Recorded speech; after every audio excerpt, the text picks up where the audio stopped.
은혜와 사랑이 많으신 하나님 감사를 드립니다. 저희를 구원하여 주시고 주님의 뜻 가운데로 인도해 가시는 주님, 저희의 눈과 마음이 주님을 향하고 주님의 뜻대로 살아갈 수 있는 저희들이 되기를 기도드립니다. 오늘 또 주님의 말씀 앞에 저희들을 불러주셨습니다. 오늘 저희들에게 허락하시는 말씀을 통해서 저희들의 모습을 하나님 앞에 돌아보고 또 합당치 않은 부분들이 있다면 또 저희의 삶 속에서 제해버릴 수 있는 저희들이 되기를 바랍니다. 오늘 허락하신 시간 주님의 뜻만이 나타나기를 간절히 기도드립니다. 저희를 사랑하시는 예수님 이름으로 기도드렸습니다. 아멘.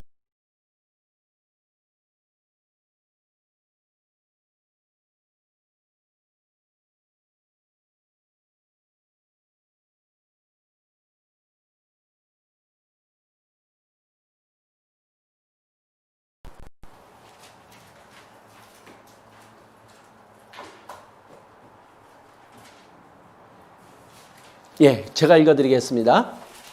선을 행함으로 고난받는 것이 하나님의 뜻일진데 악을 행함으로 고난받는 것보다 나으니라. 자, 오늘은 고난이라는 주제를 가지고 우리 하나님의 말씀을 한번 알아보려고 합니다. 자, 우리가 살아가는 삶 속에 이 고난이라는 것은 계속 이어지게 되어 있어요. 그래서 이 서양에서는 이런 말이 있습니다. 눈물 젖은 빵을 먹어보기 전에는 인생을 말하지 말아라, 이렇게 얘기를 합니다. 자, 여기서 빵은 먹고 살기 위해서 꼭 필요한 겁니다. 그러니까 우리나라로 치면은 눈물 젖은 밥을 먹어보기 전에는 인생을 말하지 말라, 이런 말입니다. 자, 우리가 살아가려면 밥을 먹어야 됩니다. 그런데 눈물을 흘려가면서 밥을 먹어보신 적 있어요?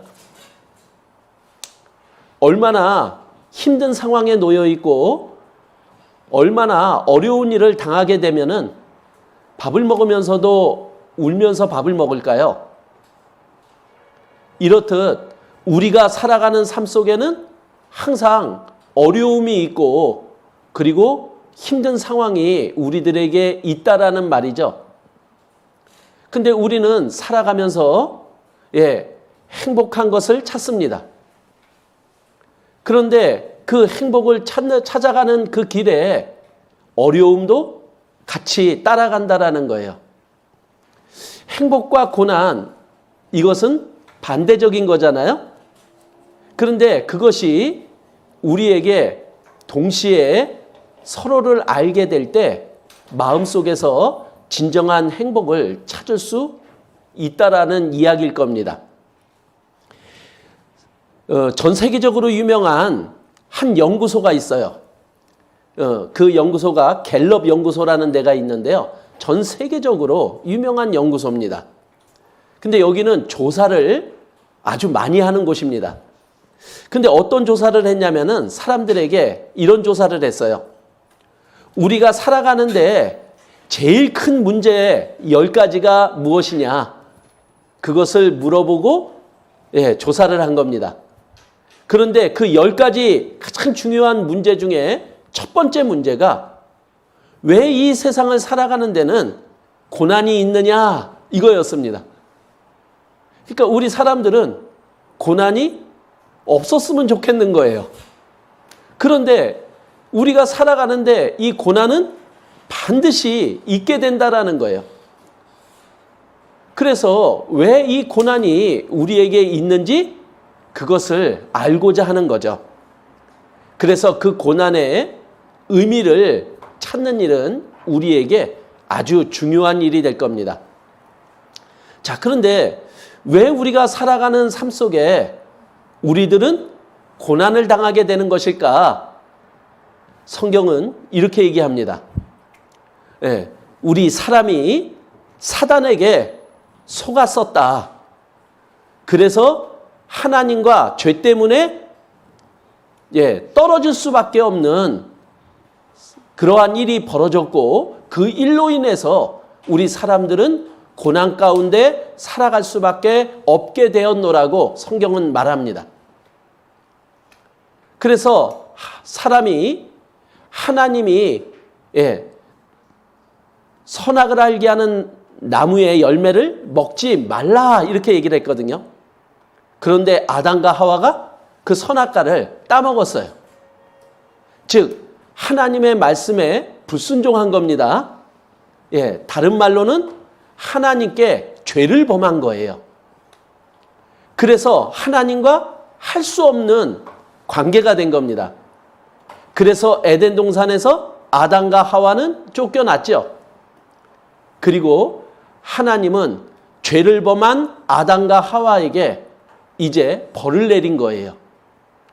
그 벌 속에 우리는 이 세상을 살아가며 고난 가운데 살아갈 수밖에 없다라는 것이 하나님이 사람에게 내린 형벌인 겁니다.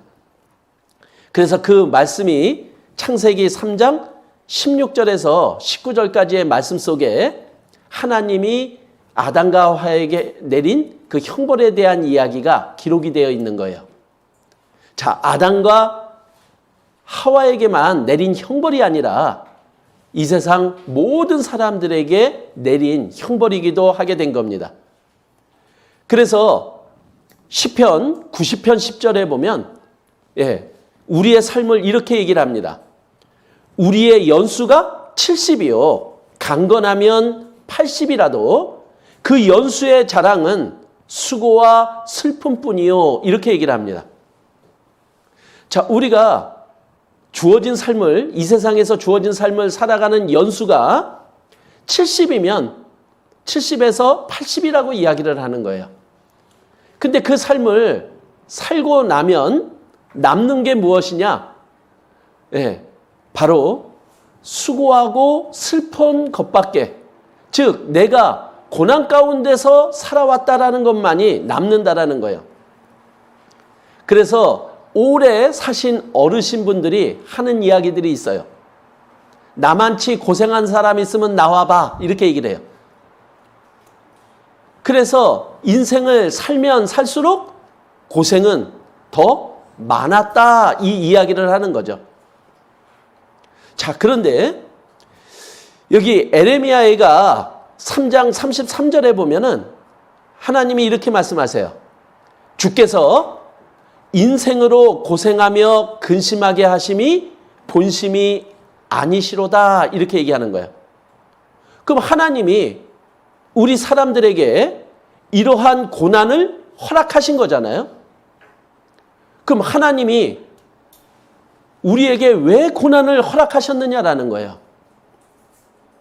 그런데 그 고난을 허락하신 것은 본심이 아니라는 거예요. 그러니까 고난을 허락하신 것이 끝이 아니라 그것이 하나님의 본 마음이 아닌 거죠. 우리들에게 허락하신 그 고난을 통해서 우리 사람들이 이제 하나님께로 올바로 돌아올 수 있게 하고자 하는 것이 하나님의 본심이다 이렇게 얘기를 하는 거예요. 제가 어떤 말기암에 걸리신 한 남자분을 상담을 하게 됐습니다. 근데 그분은 세상에서 부러운 것이 없던 분이었어요. 높은 지위에 있었고 그리고 재산도 많이 가지고 있으셨던 분이셨어요. 근데 어느 날 갑자기 말기암이라고 하는 선고를 받으신 거예요. 그때까지 이분은 하나님을 찾아봤던 적도 없었고 찾으려고 하지도 않았어요. 그리고 이제 하나님에 대한 말씀을 듣게 된 겁니다. 과연 나에게 찾아온 그 죽음을 어떻게 받아들여야 될지 하나님으로부터 그것을 알고자 하는 마음이 생겨난 거예요. 그래서 그분이 상담을 하고 구원을 받게 됐어요. 그리고 그분이 하시는 말씀이 나는 내가 암에 걸린 것에 대해서 감사를 드립니다. 이렇게 얘기를 하더라고요. 자, 암에 걸렸다라는 것은 분명한 고난이죠. 근데 이분은 그 고난을 통해서 하나님을 만나게 된 거예요. 그리고 하나님의 말씀을 통해서 구원받는 기회를 갖게 된 거예요. 그러니까 그 고난은 그분에게 고난으로 끝나는 게 아니라 바로 천국의 소망을 가질 수 있는 기회가 됐던 거였던 겁니다. 그래서 오히려 그분은 그 고난에 대해서 감사를 하게 됐던 거죠. 아마 우리에게도 같은 경험일 겁니다. 우리도 그 힘든 고난 가운데 있었기에 더욱더 하나님을 찾을 수 있는 마음이 허락이 되었고, 그 마음 때문에 우리는 하나님의 말씀을 통해서 구원받게 된 거죠.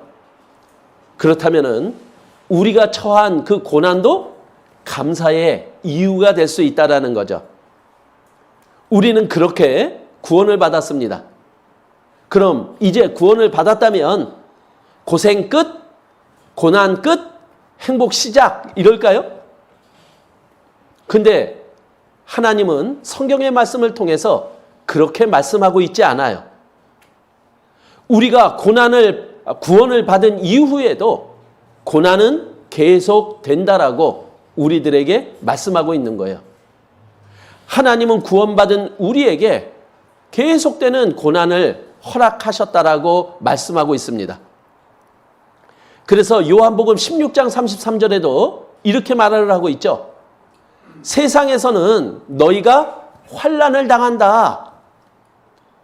즉 우리가 구원을 받았음에도 불구하고 이 세상에서 살아가기 때문에 하나님을 다시 만날 때까지 우리에게는 환난이 계속 있을 거다.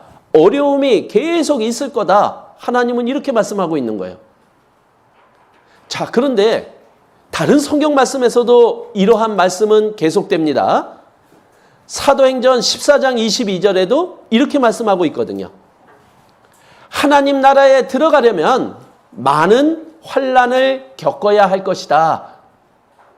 자, 우리가 구원받았으니까 우리는 환난을 조금 받습니까? 많이 받습니까?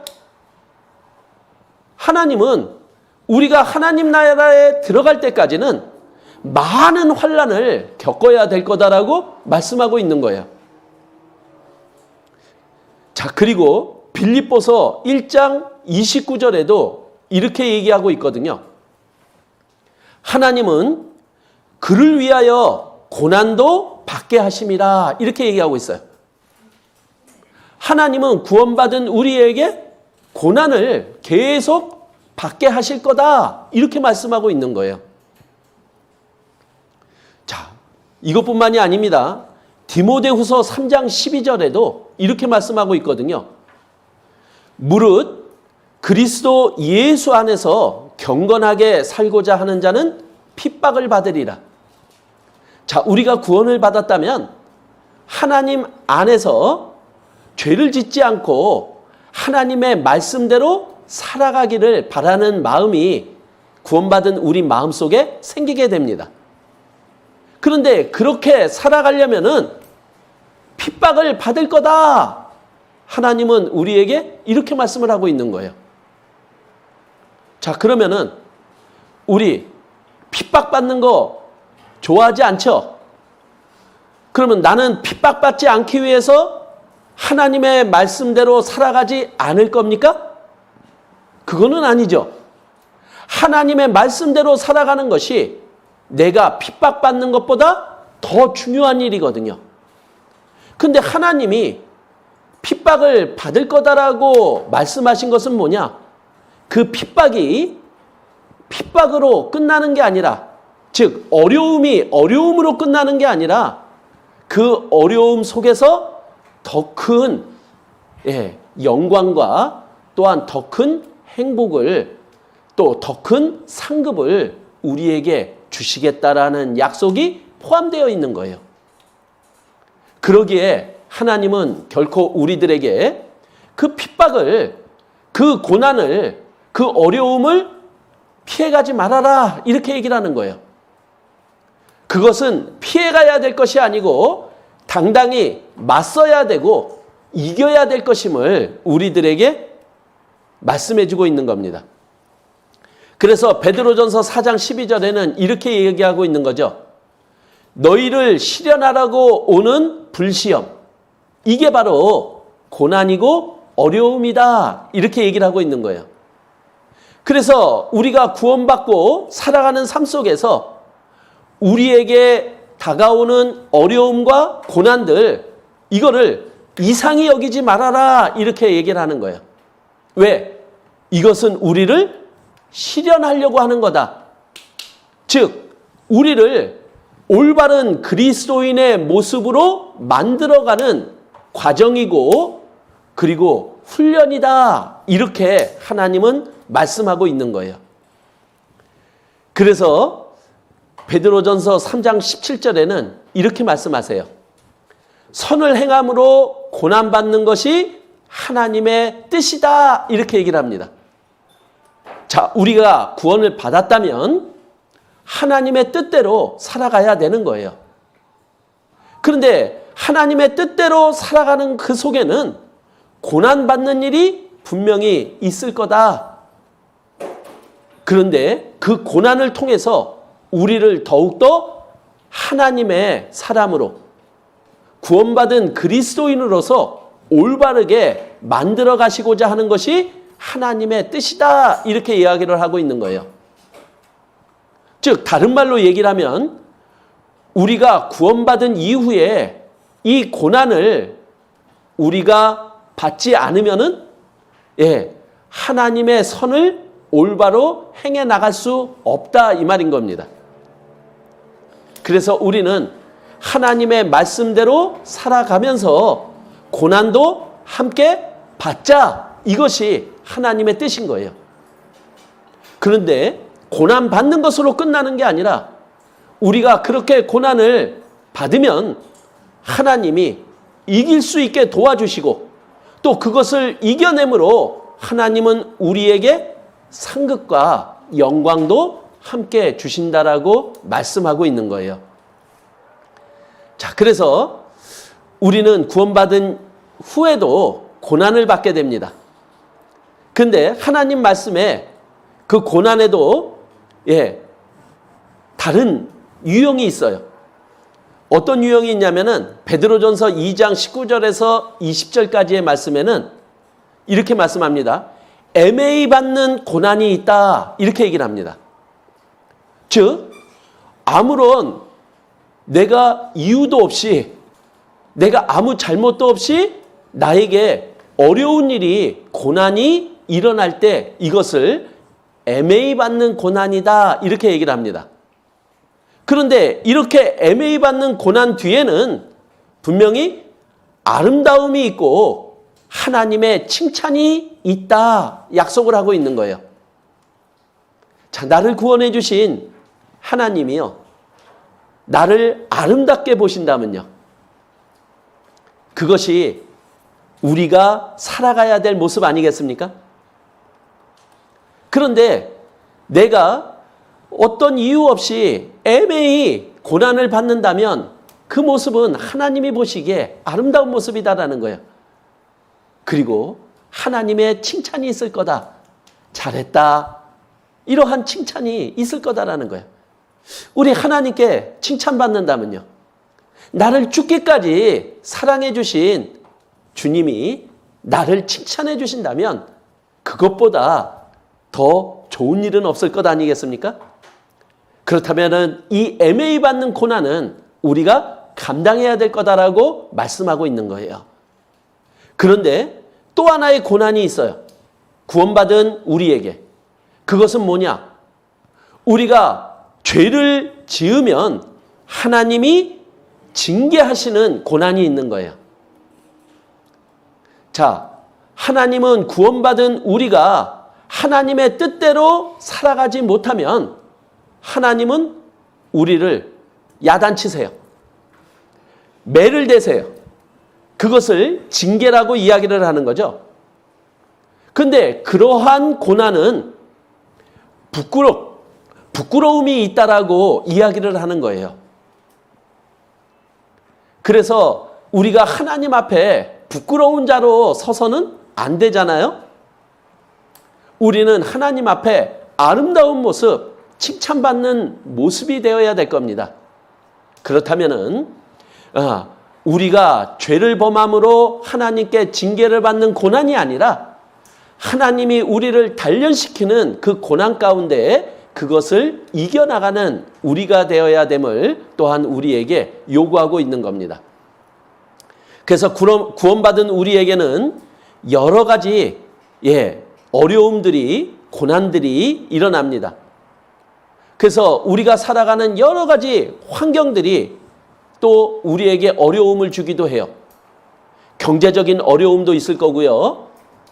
그 다음에 내가 속한 직장이나 내가 있는 그 여러 가지 환경들이 나를 어렵게 만드는 경우들이 있거든요. 그리고 또 우리가 주님의 뜻대로 살려고 하면은 믿지 않는 자들이, 구원받지 못한 자들이 우리를 어렵게 만들고 우리를 힘들게 만드는 경우들이 있다라는 거예요. 전도를 해보시면 우리 특히 겪게 되는 그러한 고난이 되겠죠. 그리고 또 우리가 살아가는데 우리를 유혹하고 우리를 하나님의 뜻과는 다른 쪽으로 우리를 꿰는 것들이 있어요. 그것이 또한 우리를 힘들게 만듭니다. 자, 이러한 고난 속에서 과연 우리가 어찌해야 되는지 한번 돌아보자라는 거예요. 자, 어떤 나이가 많이 들었던 은퇴한 의사 선생님이 있었습니다.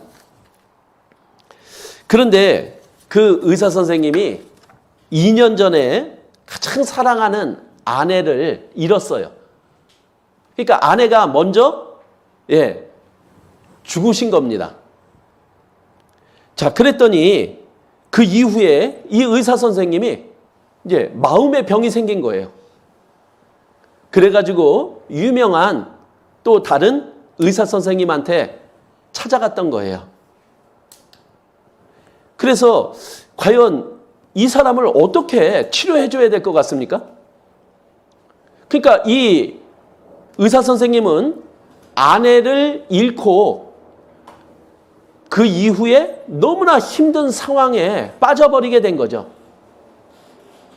그런데 어떻게 그분을 치료해 줄 수 있을까 하다가 이 의사 선생님이 그 아내를 잃은 그 의사 선생님에게 이렇게 물어본 거예요. 만약에 당신이 먼저 죽고 당신 부인이 살아남아 있었다면 어떻게 되었을까요? 그러면은 그 살아남은 아내가 이 의사 선생님처럼 더 힘들어 했겠죠.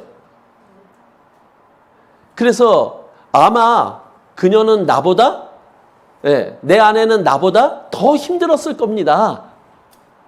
이렇게 얘기를 해주는 거예요. 그러니까 이제 의사 선생님이 그러면은 지금 부인에게 그런 고통을 받지 않게 된 거잖아요.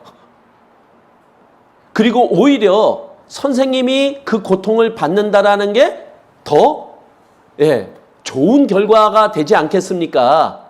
그렇다면은 오히려 그것을 감사하게 생각하고 아내를 위해서 기도하는 것이 어떻겠습니까? 하고 말을 했더래요. 그랬더니 이 힘들어했던 의사 선생님이 마음에 다시 좋은 마음을 갖게 됐더래요. 자, 내가 갖고 있는 많은 어려움들이 있을 겁니다. 근데 그 어려움들에 대한 의미를 한번 찾아보자라는 거예요. 여기에 계신 분들도 구원을 받은 이후에 구원을 받았지만 이 세상에서 많은 어려움들을 겪고 있을 거예요. 그런데 내가 왜 이런 어려움들을 당하고 있지? 그 의미를 우리가 하나님의 뜻으로 그 의미를 찾게 된다면 그 고난은, 그 어려움은 더 이상 어려움이 되지 않을 거다라는 거예요. 오히려 우리가 구원을 받을 때처럼 그것이, 그 어려움이 감사가 되고 그 어려움을 이겨낼 수 있는 우리가 될 수 있을 겁니다. 그래서 남은 시간 또 우리가 우리 앞에 펼쳐지는 많은 그 어려움들에 대한 의미를 한번 성경의 말씀으로 찾아보려고 합니다. 그래서 하나님이 왜 구원받은 우리들에게 그 고난과 어려움들을 주시는지 그 이유를 우리 말씀 속에서 한번 찾아보려고 합니다. 시편 119편 67절에 보면요. 한번 찾아보겠습니다. 시편 119편 67절 말씀.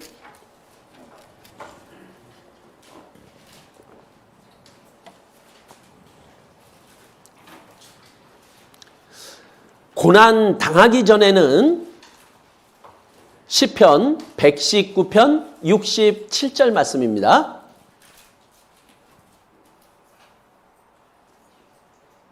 제가 너무 찾읍시다 하고 빨리 넘어가죠. 제 눈에 앞이 잘 안 보였어요. 네, 그동안 제가 너무 빨리 넘어간 거 사과드립니다. 근데 요즘은 조금 보여요. 이제 다 찾으셨네요. 예, 시편 119편 67절에 고난 당하기 전에는 내가 그릇 행하였더니 이제는 주의 말씀을 지키나이다. 자, 내가 고난을 당하기 전까지는 내가 하나님 앞에 무엇이 잘못됐는지를 잘 몰랐다는 거예요. 근데 고난이 딱 찾아오니까 내가 하나님 앞에 잘못 살았던 것들이 나에게 느껴지기 시작하는 거예요. 그리고 내가 하나님의 말씀대로 살게 되었다 하고 이 성경 기자가 고백을 하는 겁니다. 즉, 하나님이 우리들에게 주시는 그 고난은 고난으로 끝나는 게 아니라 내가 잘못한 것에서 올바로 돌이킬 수 있게 해주시는 아주 귀한 선물이라는 거예요. 그래서 우리가 어려운 일 당하면 우리는 마음의 양심이 작동을 합니다. 내가 혹시 하나님 앞에 뭐 잘못한 게 없을까? 하고 돌아보게 되는 거예요. 생각을 하게 되는 거예요. 특히 부모님들 같은 경우는 내 자녀가 아픕니다. 그러면은 혹시 내가 하나님 앞에 잘못 살아서 내 아이가 아픈 것은 아닐까? 이렇게 우리의 양심이 하나님 앞에 우리를 돌아보게 만들어줘요. 그렇다면 이 고난은 결코 나쁜 게 아닌 거죠. 하나님 앞에 우리가 올바로 살아갈 수 있도록 만들어주는 하나님의 선물임에 분명할 겁니다. 그리고 또 하나님은 그 아브라함이라고 하는 사람에게 독자 이삭을 제물로 바치라고 명령하셨어요. 자, 하나님이 아브라함이라고 하는 믿음의 사람에게 하나밖에 없는 아들을 불에 태워서 하나님께 바치라고 얘기를 한 거예요. 그러면 그 아브라함이라고 하는 사람은 마음이 어떨까요? 기쁠까요? 힘들까요? 아주 너무나 힘들 겁니다. 왜냐? 자기 자식을 죽여야 되는 것들이라면 이거는 부모로서 너무나 힘든 일이라는 거죠. 그런데 아브라함은 하나님에 대한 믿음을 가지고 이삭을 죽여서 하나님께 제물로 드리고자 했던 거예요. 자, 이렇게 하나님은 우리들에게 우리의 신앙을 더 높여주기 위해서 시험하는 일들이 있는 거예요. 이 세상에서도 우리 시험을 치르잖아요. 근데 그 시험은 통과되는 자에게 더 많은 기회를 주는 거잖아요. 하나님도 우리들에게 이러한 어려운 상황들에 대한 시험을 주셔요. 하나님의 말씀대로 이렇게 살아라 하고 우리들에게 말씀을 하시는 거예요. 그런데 그 말씀대로 내가 살아가려고 하면 너무나 힘든 거예요. 그러나 우리는 하나님에 대한 믿음을 가지고 그것을 살아가야 돼요. 그 시험을 통과해야 되는 거예요. 그때 하나님은 우리의 신앙을 더 세워주셔서 우리를 하나님의 뜻 가운데 귀하게 사용하신다는 거예요. 하나님은 구원받은 우리에게 복이라는 것을 주시려고 합니다. 그런데 하나님은 그 복을 주실 때 보자기에 싸서 주신대요. 근데 어떤 보자기냐? 바로 고난이라는 보자기에 싸서 주신다는 거예요. 그러면 그 복을 가지려면 우리는 어떻게 해야 될까요? 고난이라는 보자기를 끌어야 되는 거예요. 즉 고난이라는 것을 감당해야만 그 안에 들어있는 하나님의 복을 우리가 가질 수 있다라는 이야기입니다. 자, 그렇다면은 우리는 그 고난을 감당해야 된다라는 이야기입니다.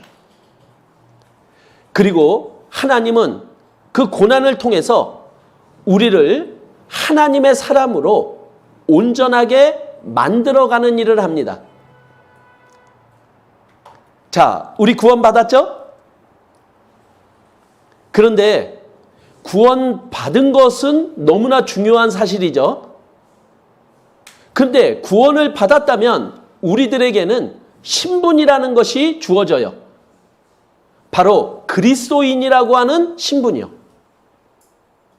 그러면 우리가 구원을 받았다면 그리스도인의 모습이 나타나야 되는 거예요. 자, 우리는 구원받기 전에 어떤 사람들이었습니까? 자기중심적이었거든요. 그리고 교만한 자들이었어요. 근데 하나님은 이제 우리가 구원받고 그리스도인이 되었다면 이제 그리스도인처럼 살아가기를 원하시는 거예요. 그래서 내 중심적인 게 아니라 하나님 중심적이고 다른 사람 중심적으로 살아갈 수 있는 우리가 되기를 바라시는 거예요. 그리고 더욱더 겸손한 모습으로 살아가기를 원하시는 거예요. 그래서 하나님은 우리에게 고난이라고 하는 어려움이라고 하는 과정을 우리들에게 허락하시는 겁니다. 고난을 통과한 사람은요, 자기중심적인 것에서 벗어날 수 있어요. 고난을 통과한 사람은요, 겸손한 사람이 될 수 있는 거예요. 우리 많은 어려움들을 갖게 되잖아요. 그 어려움을 통과하면 우리 하나님 중심적인 사람이 되고 그리고 겸손한 사람이 된다면은 그 어려움들, 그 고난들 겪어야 될까요? 피해야 될까요? 그거는 더 많이 겪어야 될 겁니다. 왜? 지금의 내 모습이 중요한 게 아니에요. 앞으로의 내 모습이 중요한 거예요. 지금은 하나님 앞에 부족한 모습이지만은 그러한 고난 가운데서 내가 하나님 앞에 더 올바른 모습으로 변해갈 수 있다면 이 힘든 과정은, 이 고난은 우리가 반드시 겪어야 되는 거예요. 그래서 그리스도인은요, 고난을 기꺼이 받아들이고자 하는 자가 바로 올바른 그리스도인인 거예요. 그래서 세상 사람들은 힘든 일은 피하고 싶어 합니다. 그런데 우리는요, 우리는 더 예수님처럼 변하고 싶으니까요. 더 예수님의 마음을 갖고 싶으니까 오늘 나에게 일어난 힘들고 어려운 일들에 대해서 기꺼이 감수하고 또한 감사하는 자가 되어야 될 것을 또한 하나님은 우리에게 요구하고 있는 거예요. 신약 성경에서요, 가장 뛰어난 자가 누구냐? 그러면 사도 바울이라고 이야기를 합니다. 사도 바울은요, 신약 성경을 14권이나 기록한 아주 뛰어난 사람이었어요. 그리고 믿음도 아주 커다란, 아주 큰 믿음을 가졌던 사람이었던 거예요. 그런데 하나님은 이 사도 바울에게 육체의 병을 허락하셨던 거예요. 즉, 고난과 어려움을 허락하신 거예요. 그리고 하나님은 그 사도 바울에게 이렇게 얘기합니다. 사도 바울 내가 너무 교만하지 않게 하려고 내가 이 가시를 너에게 주었노라고. 그 육체의 병을 가지고 있는 게 교만하지 않은 것보다 하나님 앞에는 훨씬 더 감사한 일인 거예요. 우리가 겸손하면요, 겸손한 나를 통해서 하나님이 역사하세요. 내가 무언가 하려고 하는 것보다 하나님이 나를 통해서 역사하시는 것이 훨씬 하나님의 능력을 나타낼 수 있거든요. 나에게 하나님의 능력이 나타날 수 있게 해달라는 것은 우리 모든 그리스도인의 기도입니다. 그러려면 어떻게 해야 되느냐? 우리가 겸손해져야 되는 거예요. 그럼 우리가 겸손해지려면 어떻게 해야 된다고요? 많은 고난 가운데 고난을 통과해야지만 우리는 더 겸손한 자가 될 수 있고 나를 통해서 하나님의 능력이 나타날 수 있는 거예요. 우리 그런 자가 되려면 고난을 기꺼이 받아들여야 될 겁니다. 그러면 우리도 사도 바울처럼 될 수 있잖아요. 사도 바울처럼 고난을 많이 겪은 자가 없는 거예요. 우리가 하나님이 주시는 고난을 많이 겪으면 겪을수록 우리는 더 하나님의 사람으로 변할 수 있는 거예요. 자, 그리고 시편 50편 15절에 보면 이렇게 말씀하고 있습니다. 환난 날에 나를 부르라, 이렇게 말씀하고 있어요. 즉, 우리 언제 기도가 잘 되시나요? 내가 아무 걱정도 없고 아무 어려움도 없다. 그러면 기도가 잘 안 돼요. 그런데 내가 어려운 가운데 있게 되잖아요? 그러면 나도 모르게 그냥 손이 모아지고 나도 모르게 무릎이 꿇어지면서 기도가 돼요. 이 어려움은요, 우리로 하여금 하나님께 기도하게 만드는 능력이 있는 거예요. 하나님과 기도할 수 있는 자, 바로 하나님과 교제할 수 있는 자, 이것은 우리 그리스도인의 바라는 모습 아닙니까?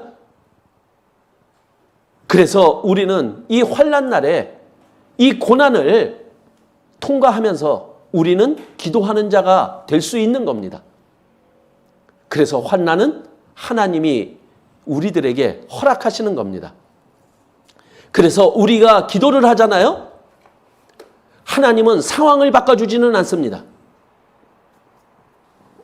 상황을 바꿔주기도 합니다. 그러나 상황을 바꿔주는 것으로 끝나는 게 아니에요. 즉 이런 거죠. 내가 암에 걸렸습니다. 그러면 하나님, 나 이 암 좀, 내 이 병 좀 고쳐주세요. 기도를 하면 하나님이 암을 싹 고쳐주는 게 아니라는 거예요. 고쳐주기도 합니다. 때로는. 그러나 더 중요한 것은 하나님은 내가 암에 걸렸을지라도 그것 때문에 문제가 되지 않고 그것을 이길 수 있는 힘을 우리에게 주신다는 거예요. 그래서 하나님은 우리가 고난 가운데, 어려움 가운데 있다면 기도해라. 그러면 하나님은 우리에게 이길 힘을 주시겠다라고 약속하고 있는 거예요. 어려움 가운데 계십니까? 그럼 우리 어떻게 해야 될까요? 기도해야 되는 거예요. 하나님은 우리가 기도하기 위해서 하나님의 능력을 우리가 받을 수 있도록 하기 위해서 하나님은 우리들에게 그 고난을 허락하시는 거라는 거예요. 그리고 하나님은 성경에서 어떤 일이 있었냐면요. 하나님을 믿는 나사로라고 하는 사람이 죽음을 당했습니다.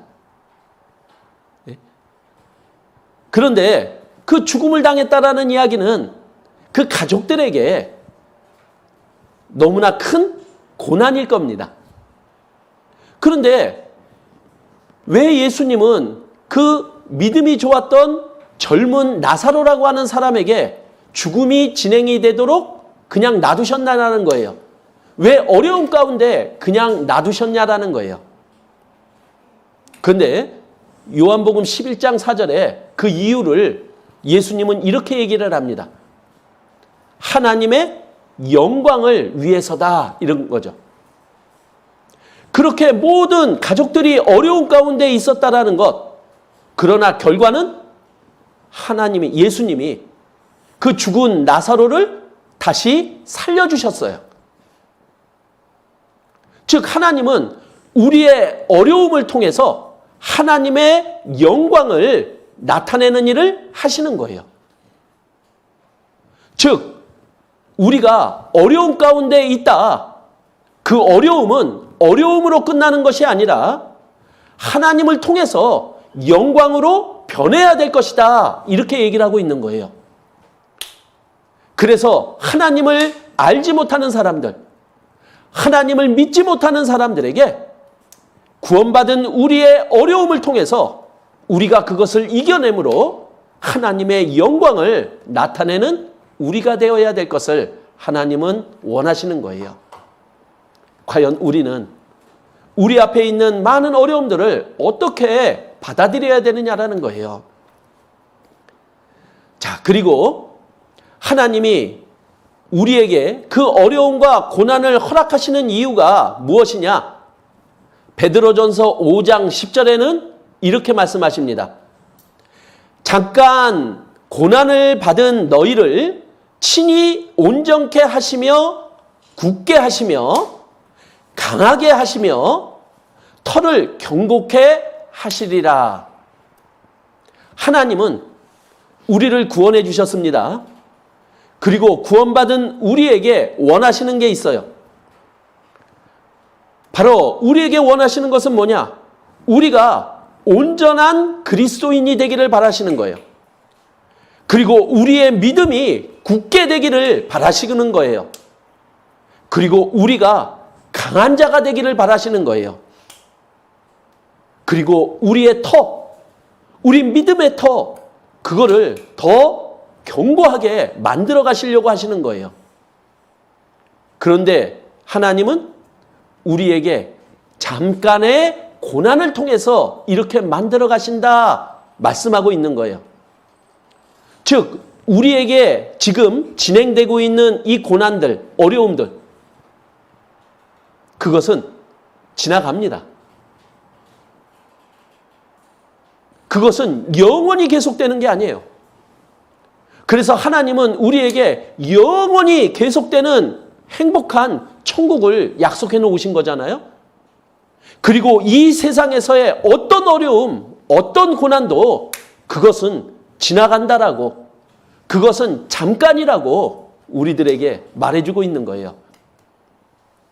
그래서 하나님은 우리를 훈련시켜서 온전하게 만들어가고 강하게 만들어가고 굳게 만들어가는 일을 그 고난을 통해서 행하신다, 이렇게 말씀하고 있는 거예요.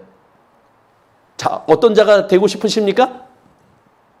하나님이 바라는 이런 자가 되어야 되잖아요. 그러면 지금 우리에게 닥친 이 어려움들을 피하지 말고 이겨내자고요. 그래야지만 우리는 이렇게 하나님이 원하시는 자로 변할 수 있는 거예요. 그리고 우리 구원받은 그리스도인이 가장 힘들 때가 언제인지 아세요?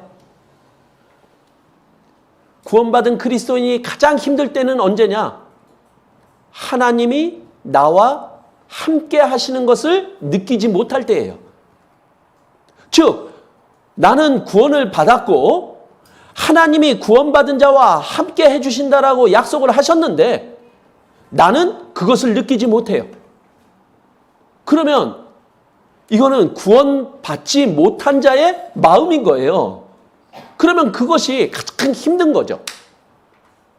그런데 우리가 그 고난 가운데 그 어려움을 겪어 나가잖아요. 그러면 우리에게 많은 일들이 벌어집니다. 기도하게 되고요. 그리고 하나님은 기도에 응답을 해주시고요.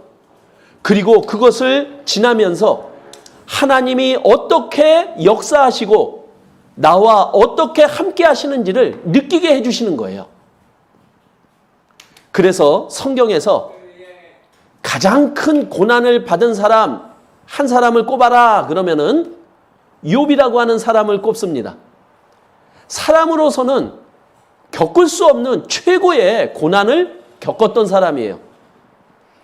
근데 이 욥이 믿음으로 이 고난을 이겨냈습니다. 그리고 이 욥이 이렇게 간증하는 거예요. 뭐라고 간증하느냐? 내가 귀로 듣기만 하였었더니 이제는 눈으로 주를 배움나이다. 그 엄청 어려운 고난을 겪은 욥이 나는 하나님을 귀로만 들었는데 그 고난을 겪어보니까 이제 하나님을 눈으로 보게 됐다. 이렇게 얘기를 하는 거예요. 하나님이 진짜 보입니까? 진짜 보이는 건 아니죠. 그런데 눈으로 보는 것처럼 생생하다라는 거예요. 고난을 겪어본 자만이 느낄 수 있는 하나님과의 일체감입니다. 우리 하나님과 함께 한다는 것을 느끼며 살아간다면요, 구원받은 그리스도인들은 최고의 행복일 겁니다. 고난 가운데서 하나님과 함께 이겨나가는 그 과정을 겪어보시라는 거예요. 결코 고난은 그리스도인에게 나쁜 것이 아닙니다. 오히려 고난은 그리스도인들에게 하나님의 선물이라고 말씀하고 있는 거예요. 자, 그리고 또 8번째로 말씀을 드리면, 자, 우리는 구원을 받았습니다. 구원을 받았다라고 해서 하나님 앞에 온전한 자가 아닌 거예요. 구원을 받았지만 내 안에는 육신의 죄성이 그대로 있는 거예요. 구원받기 전에 살아왔던 마음들과 온갖 죄를 지을 수 있는 그 기질들이 그대로 나한테 있는 거예요. 그래서 내가 하나님의 말씀대로 살아가려면 그것이 나를 붙잡아요. 그리고 나를 자꾸만 넘어지게 만들어요. 그러면서 나를 점점 더 비참하게 만들어요. 왜 나는 구원을 받았는데 나는 이럴까? 아니요. 우리는 충분히 그럴 수 있는 자입니다. 우리는 그걸 인정해야 돼요. 우리는 구원을 받았지만 우리는 실수도 할 수 있는 자고 하나님의 말씀대로 살 수도 없는 자예요. 그래서 우리에게는 하나님이 더욱더 필요한 자들입니다. 그런데 우리가 하나님 앞에 올바로 살아갈 수 있는 나를 붙잡고 있는 그것을 하나님은 없애주려고 하시는 거예요. 그 없애주려고 하는 게 뭐냐? 바로 우리 앞에 벌어지는 어려움들이에요.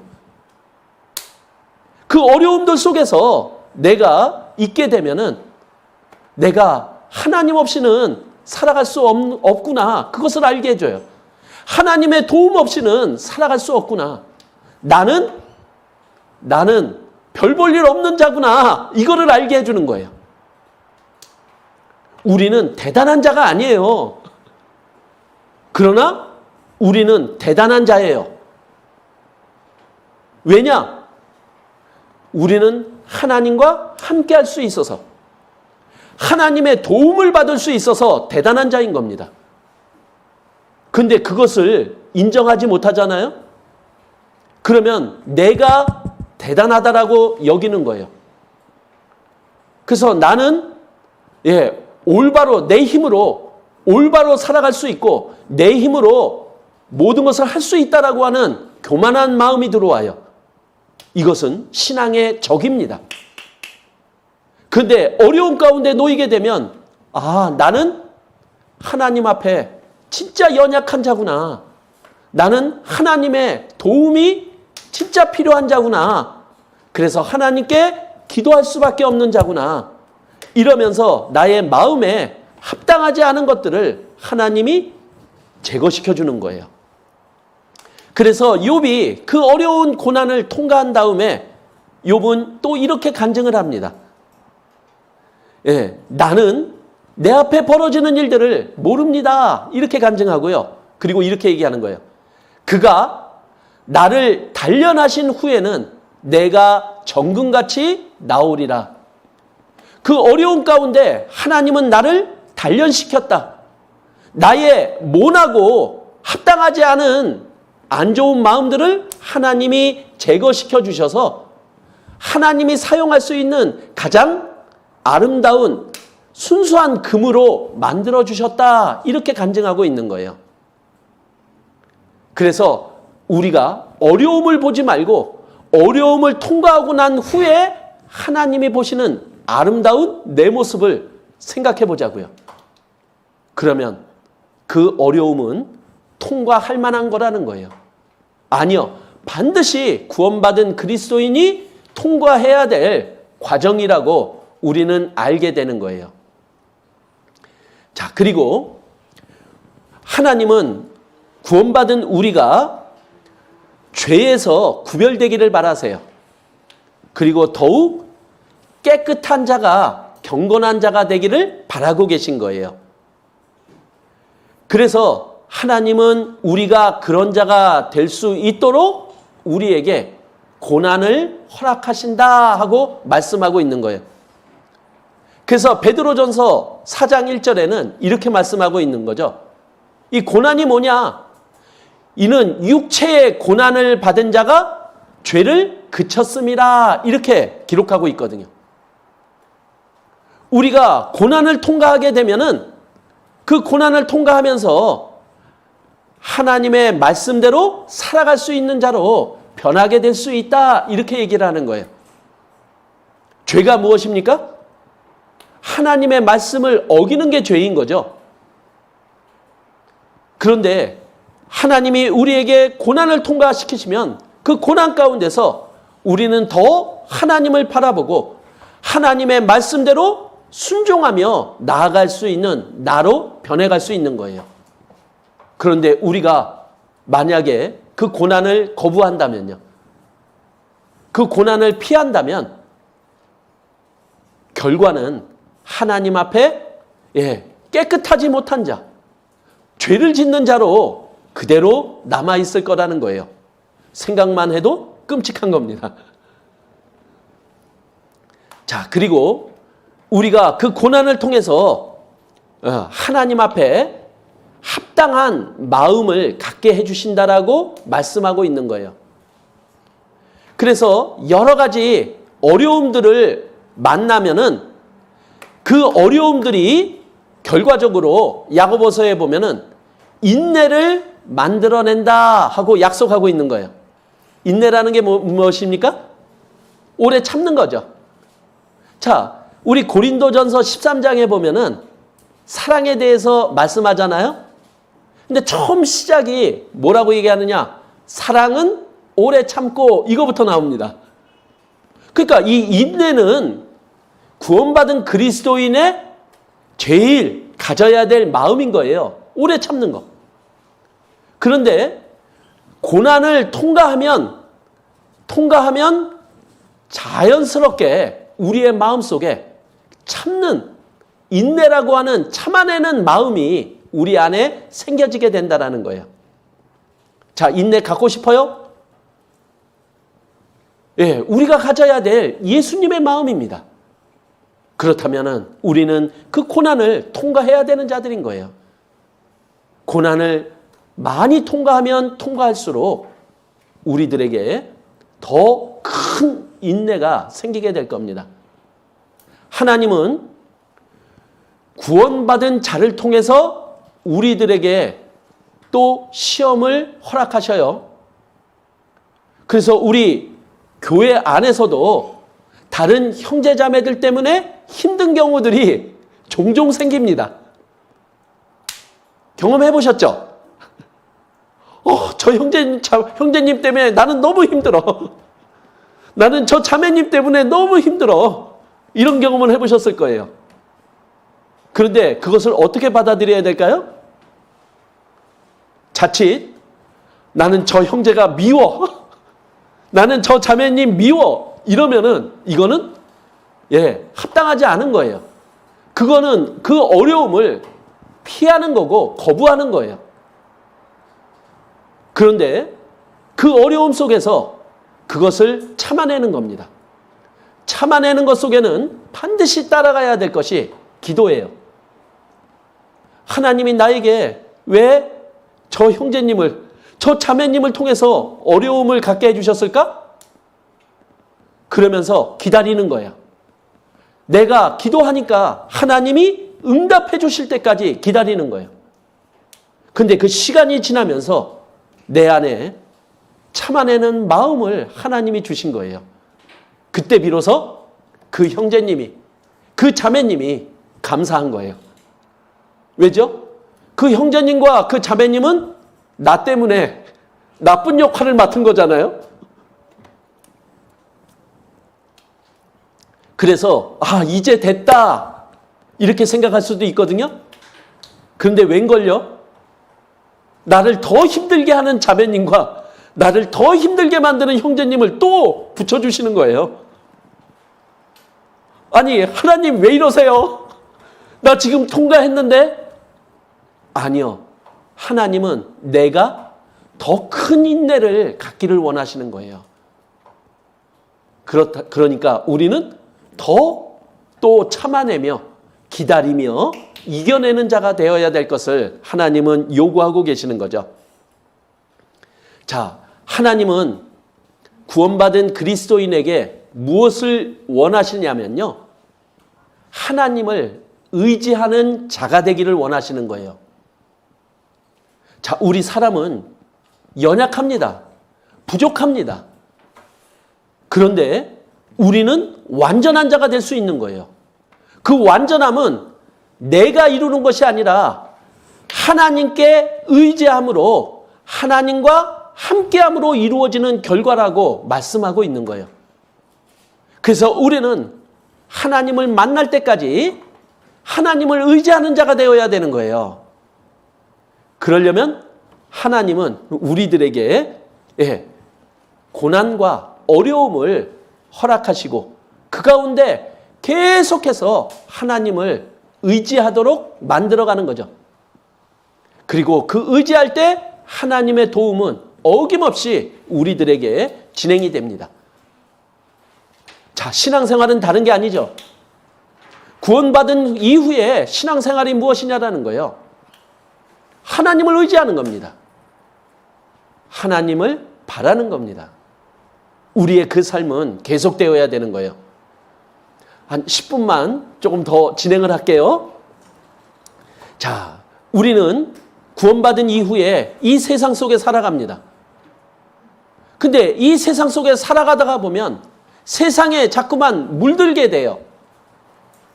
그러면 세상에 물들면 구원받은 그리스도인인지 구원받지 못한 세상 사람인지 구별하지 못할 때도 생기게 되는 거예요. 그래서 하나님은 우리의 마음을 세상에 빼앗기지 않고 하나님을 올바로 바라볼 수 있도록 하나님은 우리들에게 고난과 어려움을 허락하시는 거예요. 그래서 우리에게 당하는 그 고난과 어려움은 바로 천국의 소망을 향하게 해줍니다. 자, 이 세상이 가장 행복하다면요. 이 세상에 그 어떤 어려움도 없다면요. 누가 천국 가려고 하겠어요? 그렇지 않아요?